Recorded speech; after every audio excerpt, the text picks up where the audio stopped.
combating. The economic and social consequences are still unpredictable. In the case of the Latin American and Caribbean region, there has been a contraction of the GDP in the amount of 7.7% in the past year. And at the same time, there has been an increase in the rates of poverty and unemployment.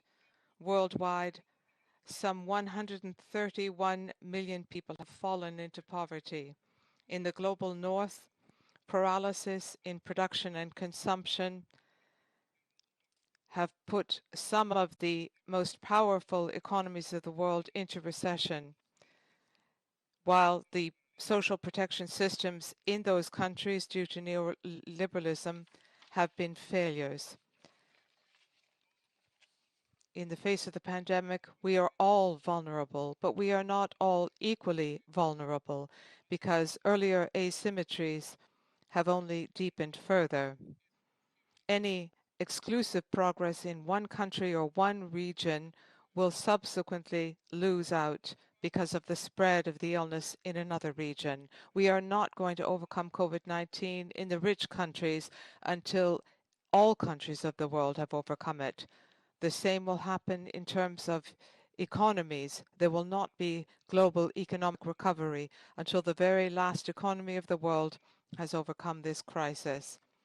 And this means that we must thoroughly overhaul current debt conditions, not just to revive economies, but to make sure that this does not become a weapon to control, blackmail, or dominate our countries through the use of new foreign debt, which might go on forever.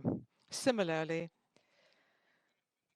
we must take account of the particular circumstances of developing countries, in particular, the smallest economies.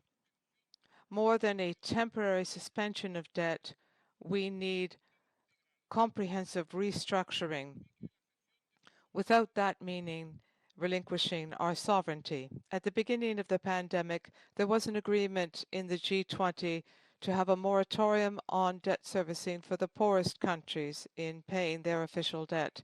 And yet the reluctance in Venezuela, we are reaffirming our commitment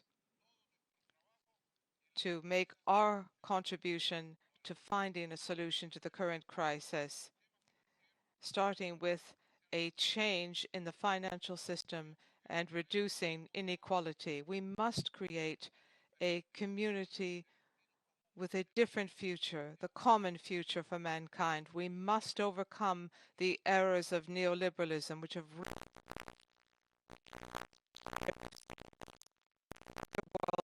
their lives are possible. Thank you very much, distinguished